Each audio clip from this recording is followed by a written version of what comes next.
All right, so in the prior video, we talked about what it means to commit gender treachery and how heterosexism is a specific type of oppression. It's an axis of oppression.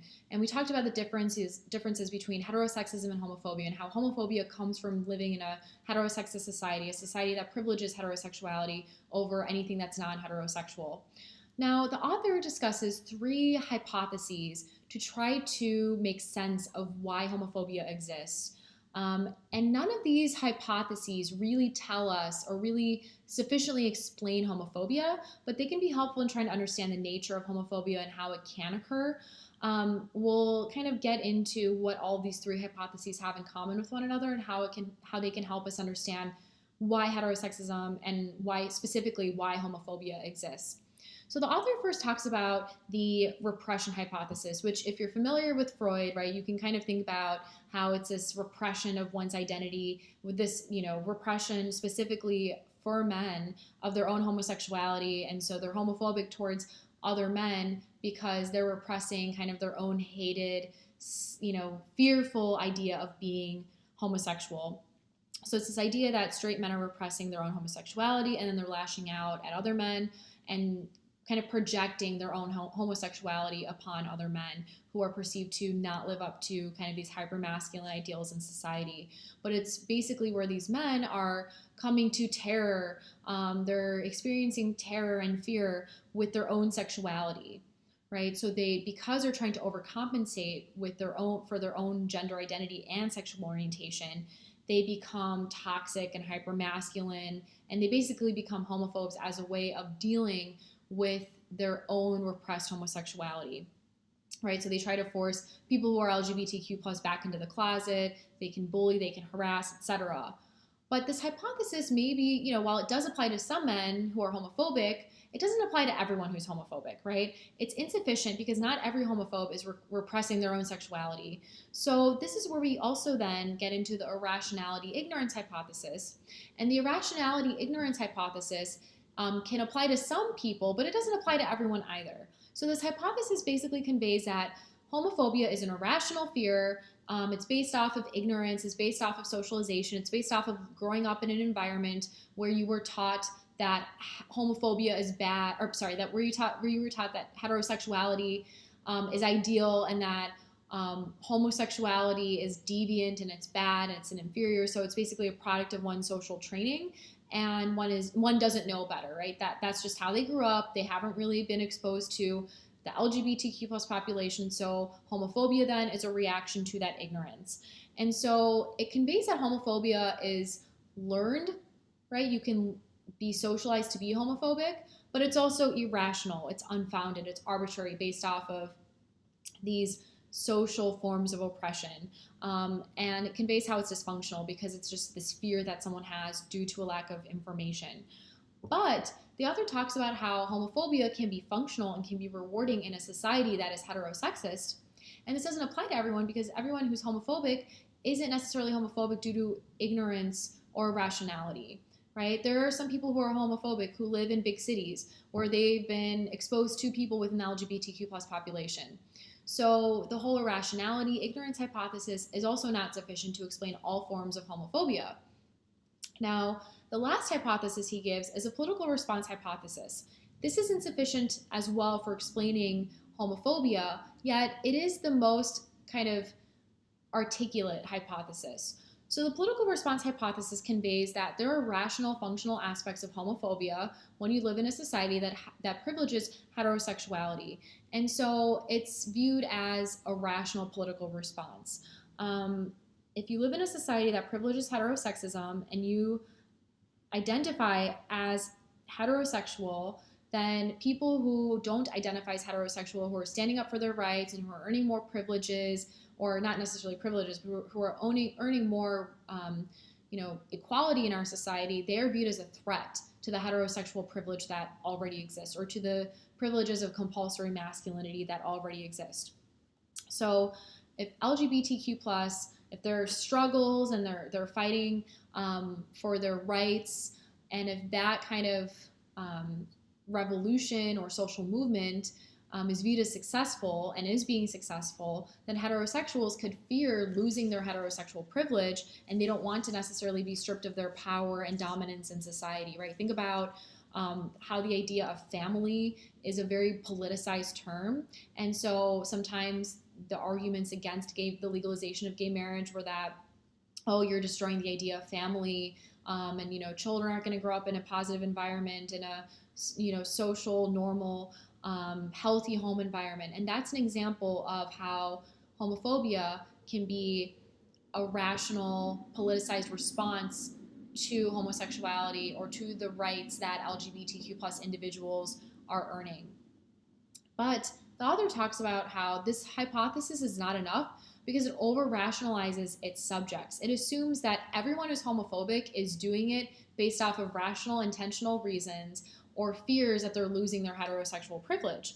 But many homophobic people don't think of their homophobia as a political, rational activity.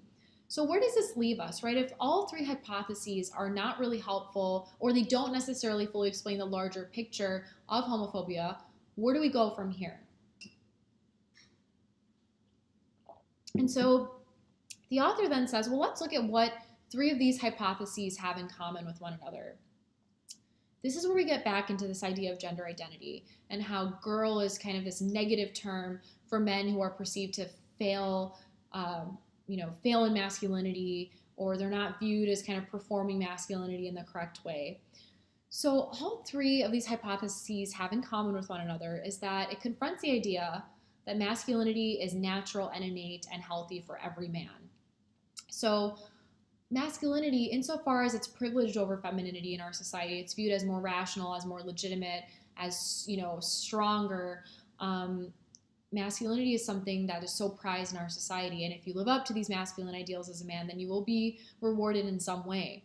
But if masculinity is so innate, if it's so healthy, if it's so natural, why is it so delicate, right? The author talks about how masculinity is so fragile. One has to incessantly self-monitor. One has to feel like they're monitoring others in their performance of masculinity. So this frailty of masculinity leads to a compulsory performance of masculinity, one where you're always watching yourself, you're always policing yourself, you're always policing others, and if there's one little slight deviation from being this masculine ideal, then something's wrong with you or something's wrong with the other person, right? This logic of masculinity is overwhelming, it's demanding, right? One is always kind of anxious about it because they don't want to necessarily be viewed as not masculine. There's a lot to gain from being a masculine man in society. There's a lot to lose then from not being viewed as a masculine man in society. So if someone is not viewed as a masculine man, then he is going to be made fun of. He's going to be called a girl. He's going to be called the P word, right? And when you think about, well, what's wrong with being a girl, right? It's because they're not viewed as being masculine. They're not viewed as living up to kind of this ideal of hypermasculinity in our society. So if one doesn't feel as if they are masculine themselves as a man, or if they don't feel like someone else is masculine as a man, then they fear kind of becoming fully non-masculine. They fear losing their masculine privileges in society. And so maybe that could lead someone to overcompensate and kind of overdo the compulsory masculinity. It also conveys that the logic of masculinity is not stable and it's not universal. Not every person who identifies as a man necessarily naturally feels masculine, just like not everyone who identifies as a woman naturally feels feminine. So it conveys that the logic of masculinity of, oh, you must perform in this certain way, you must be strong and assertive and aggressive, well, that doesn't really apply to everyone. It's not as natural and innate as we think if you have to constantly police yourself and police others. So if we think then about the relationship between homophobia and a logic of masculinity, someone can be homophobic if they feel that the other person is failing to live up to, if a man is failing to live up to this ideal of masculinity. A violation of heterosexuality is viewed as gender treachery, right? They're kind of related to one another. So we see then how homophobia is a reaction to the perceived failure of a man living up to the logic of compulsory masculinity, right? This is why masculinity is always policed. This is why any man who is viewed as feminine or not always masculine is negatively called a girl or the P word. And so it's important then to think about this toxic relationship of the gender binary where you can only be a masculine man, you can only be a feminine woman, right? The root of homophobia then has to do with the logic of masculinity. The root of homophobia towards men has to do with the logic of masculinity, of failing to live up to this ideal of masculinity that is so prized in our society. So what do we do then about homophobia? Now that we understand the reasoning behind it, how do we overcome homophobia? How do we overcome heterosexism? And this is where the author talks about eliminating the gender binary itself. What does it mean to eliminate the gender binary, right? Let's think back to what the gender binary is.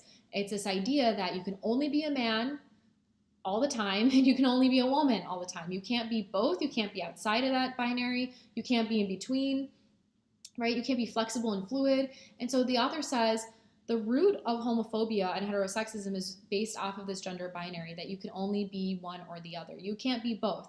So that's why the author believes that just eliminate the gender binary itself. Then no one feels like they have to live up to these rigid ideas of masculinity or femininity.